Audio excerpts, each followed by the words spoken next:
আসসালামু আলাইকুম। আজকে আমরা আলোচনা করতে যাচ্ছি ক্লাস 6 ম্যাথমেটিক্স এর চ্যাপ্টার 7 এর কনস্ট্রাকশন নং 7। আপনাদের সকলের কাছে নিশ্চয়ই বই আছে এবং জিওমেট্রি বক্স আছে। আমি আশা করছি অবশ্যই বই এবং জিওমেট্রি বক্স সাথে নিয়ে বসতে হবে, যেখানে অবশ্যই পেন্সিল কম্পাস থাকতে হবে, ইরেজার থাকতে হবে, স্কেল থাকতে হবে এবং প্রোটেক্টর থাকতে হবে। অলরাইট, আমরা এর আগের কনস্ট্রাকশনে শিখেছিলাম কিভাবে প্রোটেক্টরের সাহায্যে আমরা একটি অ্যাঙ্গেল আঁকতে পারি। এখন আমরা দেখব কিভাবে আমরা কম্পাসের সাহায্যে একটি অ্যাঙ্গেল ড্র করতে পারি। সো কনস্ট্রাকশন 7 এর যে কোশ্চেনটি ছিল, কনস্ট্রাকশন 7 এর কোশ্চেনটিতে বলা আছে এমন: constructing A copy of a given angle. Constructing A copy of a given angle, অর্থাৎ একটি অ্যাঙ্গেল আপনাকে অলরেডি দেওয়া আছে, একটি অ্যাঙ্গেল অলরেডি আপনাকে এঁকে দেওয়া আছে, সেই অ্যাঙ্গেলটাকে কপি করে আরেকটা অ্যাঙ্গেল আঁকতে হবে। আমি আবারও বলছি, অলরেডি আপনাকে একটি অ্যাঙ্গেল দেওয়া আছে, সেই অ্যাঙ্গেলটিকে কপি করে কি করতে হবে, আরেকটি অ্যাঙ্গেল আঁকতে হবে। সো যখনই আপনার এরকম কোনো কোশ্চেন আসবে, তখন আমরা কি করব আসলে, তখন আমাদেরকে যেই কাজটি করতে হবে বা যে নিয়মে করতে হবে, আমি সেই নিয়মটি আপনাদেরকে দেখানোর চেষ্টা করছি। সো এখন আমরা যে কাজটি করব, আমাদেরকে বলাই আছে যে একটি অ্যাঙ্গেল আপনাকে অলরেডি দেওয়া আছে, সেই অ্যাঙ্গেলটিকে মেজার করে আপনাকে আরেকটি অ্যাঙ্গেল আঁকতে হবে, অর্থাৎ কপি করে আরেকটি অ্যাঙ্গেল আঁকতে হবে। সো যখনই আপনার এরকম প্রশ্নে বলা থাকবে যে constructing A copy of a given angle, একটি গিভেন অ্যাঙ্গেলের মাপ নিয়ে বা মেজারমেন্ট নিয়ে আপনাকে আরেকটি অ্যাঙ্গেল যখন ড্র করতে বলা হবে বা কপি করতে বলা হবে, তখন আমরা যেটা করব সেটা হচ্ছে আগে একটি অ্যাঙ্গেল নিজেদের মতো করে ফ্রি হ্যান্ডে ড্র করে নিব, যেহেতু এখানে আমার কাছে কোনো মাপ দেওয়া নাই বা কোনো মাপের কথা বলা নাই। সো আমি এট ফার্স্ট যে কাজটি করছি, প্রশ্নে যে অ্যাঙ্গেলটি দেওয়া আছে বলা হয়েছে, আমি সেই অ্যাঙ্গেলটি এখানে আমার নিজের মতো করে ফ্রি হ্যান্ডে ড্র করে নিলাম, যেটিকে আমি সাপোজ নামকরণ করলাম এ দ্বারা।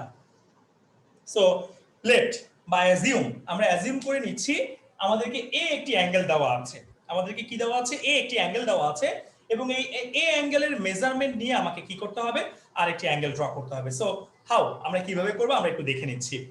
প্রথমে আমরা যে কাজটি করব, যে কোনো একটি স্ট্রেট লাইন বা যে কোনো একটি লাইন সেগমেন্ট নিব। আমি ধরে নিচ্ছি যে কোনো একটি লাইন সেগমেন্ট আমি নিচ্ছি, সাপোজ পিই। যে কোনো একটি লাইন সেগমেন্ট আমি কি নিলাম, পিই নিলাম। নামকরণটা আপনি আপনার ইচ্ছা মতো করতে পারেন, ডাজন্ট ম্যাটার। আপনি কিভাবে আঁকছেন সেই অনুসারে জাস্ট কনস্ট্রাকশনের স্টেপগুলি চলে আসলেই হলো। সো আমি আমার মতো করে জাস্ট একটি লাইন সেগমেন্টের নামকরণ করলাম পিই। আচ্ছা, এখন এই পি লাইন সেগমেন্টের মধ্যে আমরা কি করব, এই অ্যাঙ্গেলের মেজার নিয়ে একটি অ্যাঙ্গেল আঁকবো। সো হাউ, কিভাবে আঁকবো? আপনাদের সকলের কাছে আমি হোপফুলি আশা করব অলরেডি পেন্সিল কম্পাস আছে। পেন্সিল কম্পাসটা আপনাদেরকে হাতে নিতে হবে এবং খুব সুন্দর করে পেন্সিলের মাথাটা এবং পেন্সিল কম্পাসের যে তীক্ষ্ণ মাথাটা বা সূচালো মাথাটা, এই দুটোকে লাগিয়ে এক বরাবর রাখতে হবে। আমি আবারও বলছি, পেন্সিলের মাথাটা এবং আপনার কম্পাসের যে কাটার মাথাটা, এই দুটোকে কি করতে হবে, একদম এরকম বরাবর রাখতে হবে, এরকম বরাবর রাখতে হবে, কারোর জন্য এরকম 19-20 বা সামনে পিছিয়ে না চলে যায়, এটা আমরা খেয়াল করব। বরাবর রাখার পরে আমরা কি করব, এ পয়েন্টে কম্পাসটাকে বসাবো, অর্থাৎ এ কে সেন্টার করে কম্পাসটা বসাবো, কম্পাসটা নিয়ে এতে বসাবো, বসিয়ে যে কোনো একটি সুবিধাজনক রেডিয়াস নিব, যে কোনো একটি সুবিধাজনক রেডিয়াস নিব বা কনভেনিয়েন্ট লেন্থ নিব। আমরা আমাদের ইচ্ছে মতো একটি কনভেনিয়েন্ট লেন্থ নেব, নিয়ে কি করব, এই পয়েন্ট থেকে আমি এই দিকে একটি এমন ভাবে আর্ক দিব, এই পয়েন্ট থেকে আমি ডানে এমন ভাবে কি দিব, একটি আর্ক দিব। আমি ধরে নিচ্ছি এই আর্কটি, এই যে একটি অ্যাঙ্গেল রাখতে গেলে তো দুটো সাইড লাগে, রাইট? ওই দুটো সাইডের একটি পয়েন্টকে ধরলাম বি পয়েন্টে ইন্টারসেক্ট করলো এবং আরেকটি পয়েন্টকে আমি ধরে নিলাম সি পয়েন্টে ইন্টারসেক্ট করলো। সো এই যে এ পয়েন্টে কম্পাস বসিয়ে আপনি একটি সুবিধাজনক বা একটি কনভেনিয়েন্ট লেন্থ নিয়ে একটি আর্ক দিলেন, এই মাপটা কম্পাস থেকে নাড়াচাড়া করবেন না, এই মাপটা কম্পাস থেকে আমরা নিব, এই মাপটা আমরা কম্পাস থেকে নিয়ে কি করব, পি কে সেন্টার করব। এই মাপটা কম্পাস থেকে নিয়ে কি করব, কম্পাসটা কিন্তু নাড়াচাড়া করা যাবে না, এখান থেকে এইদিকে যে আর্কটা দিছে সেই সেম মাপটা নিয়ে পি পয়েন্টকে সেন্টার করবেন, পি পয়েন্টকে কি করবেন, সেন্টার করবেন। পি পয়েন্টকে সেন্টার করার পরে এই দিকে এইভাবে একটি আর্ক দিয়ে দিব, এইদিকে এইভাবে কি দিয়ে দেব, একটি আর্ক দিয়ে দেব। আমি আবার বলছি, এ পয়েন্টে বসিয়ে যে কনভেনিয়েন্ট লেন্থ নিয়ে আপনি এখানে একটি আর্ক দিয়েছিলেন, সেই লেন্থটি নিয়ে পি পয়েন্টকে সেন্টার করে আমরা এমন ভাবে কি করব, আরেকটি আর্ক দিয়ে দিব। আচ্ছা, আমি ধরে নিলাম এই আর্কটি আমার এই পি যে লেন্থ ছিল বা পি যে লাইন সেগমেন্ট ছিল, সেই লাইন সেগমেন্টটিকে কিউ পয়েন্টে ইন্টারসেক্ট করলো। কি পয়েন্টে ইন্টারসেক্ট করলো, কিউ পয়েন্টে ইন্টারসেক্ট করলো। এবার আমরা কি করব, একটি অ্যাঙ্গেল আঁকতে গেলে সবসময় মনে রাখবেন দুটো মাপ লাগে বা দুটো লেন্থ লাগে। আমি আবারও বলছি, একটি অ্যাঙ্গেল আঁকতে গেলে সবসময় মনে রাখতে হবে দুটো লেন্থ লাগে। আমি অলরেডি একটি লেন্থ বসিয়ে ফেললাম। এখন আরেকটি লেন্থ কোথায় পাবো? কম্পাসটা নিব, পেন্সিল কম্পাসটা নিব, সরি কম্পাস না, পেন্সিল কম্পাসটা আমরা ডেফিনেটলি নিব, নিয়ে বি পয়েন্টে আমরা কম্পাসটা বসাবো।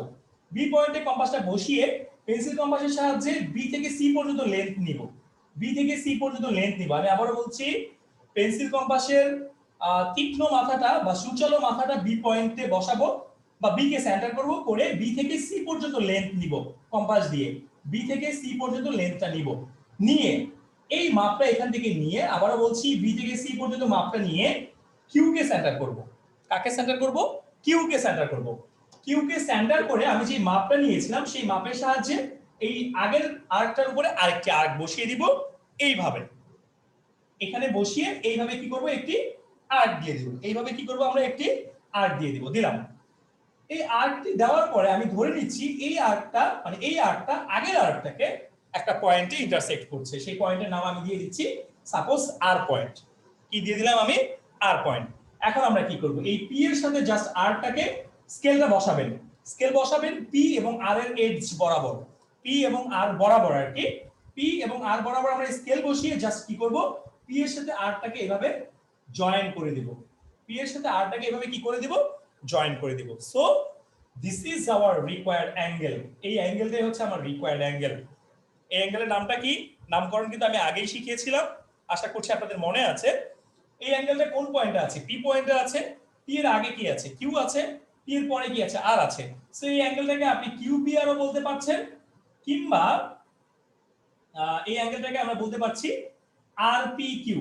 বোথ আর অ্যাবসলিউটলি কারেক্ট। দুটো অ্যাঙ্গেলের নামই কিন্তু কারেক্ট। আপনি চাইলে কিউ পি আর, চাইলে আর পি কিউ, যেটা খুশি সেটা বলতে পারেন।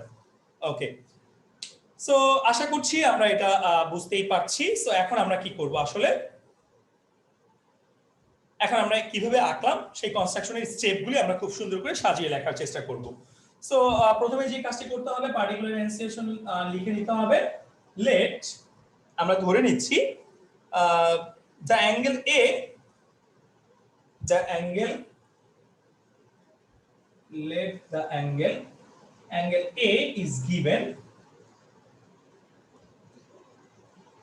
we have to construct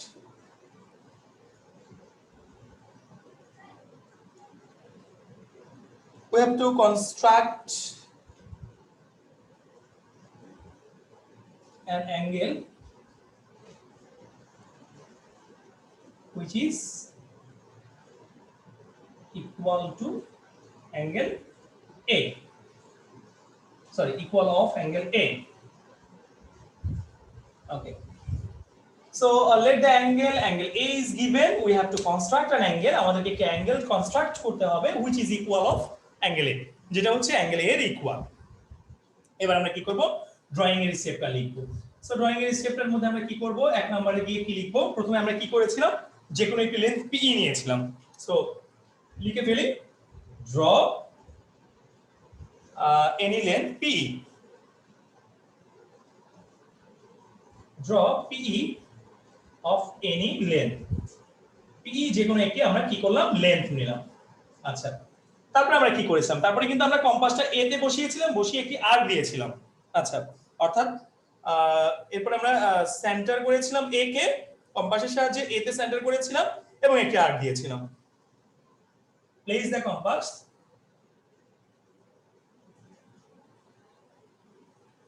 place the compass at A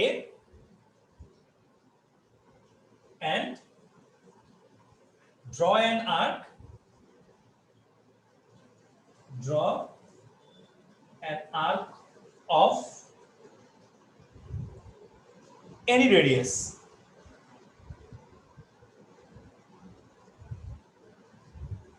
draw an arc of any radius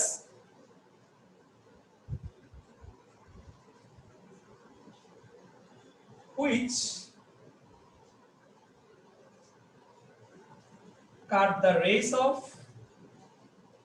angle A at B and C point, যেটা A অ্যাঙ্গেলের রে গুলাকে B এবং C পয়েন্টে কি করলো? কাট করলো বা ইন্টারসেক্ট করলো। আচ্ছা, এরপর আমরা কি করেছি? উইথ দ্য সেম রেডিয়াস, অর্থাৎ এই একই রেডিয়াসটা নিয়ে পি কে সেন্টার করে 3 নম্বরে with P as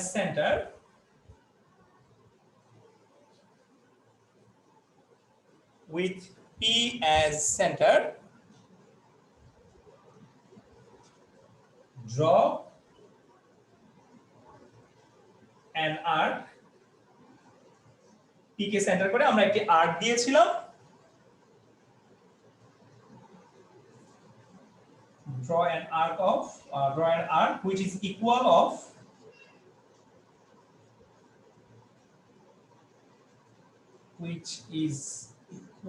of AB radius, যেটা AB radius এর সমান।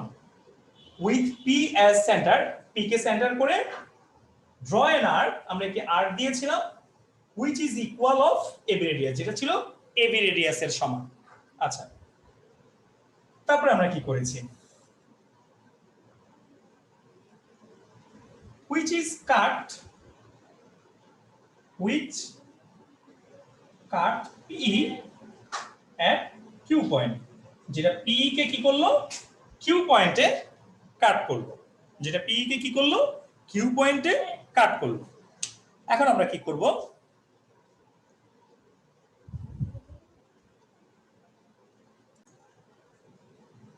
কি করব, দেন এরপরে আমরা যা করেছি সেম কথাগুলিকে জাস্ট বসিয়ে দিব লিখে, অর্থাৎ বিসি এর লেন্থ নিয়েছি আমরা, কি করেছি, কম্পাসের সাহায্যে বিসি এর লেন্থ নিয়ে কিউ কে সেন্টার করে আরেকটি আর্ক দিয়েছিলাম, অর্থাৎ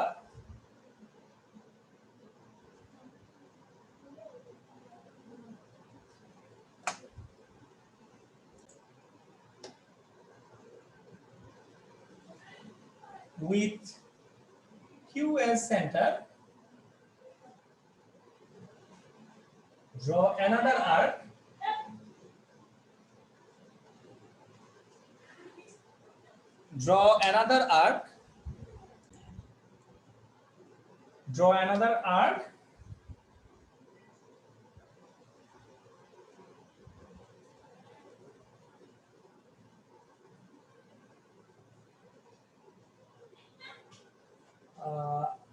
with the radius of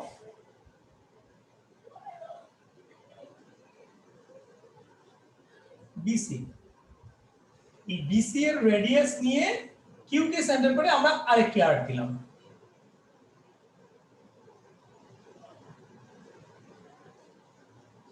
which intersect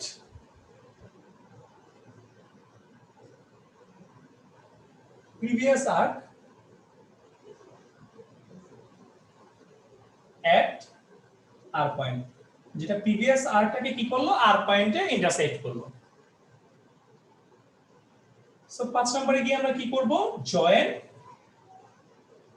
P, R, so angle QPR is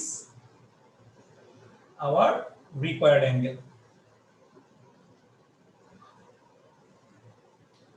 angle PQR হচ্ছে কি আমাদের রিকোয়ার্ড অ্যাঙ্গেলটি। আশা করছি আমরা সবাই পারফেক্টলি বুঝতে পেরেছি।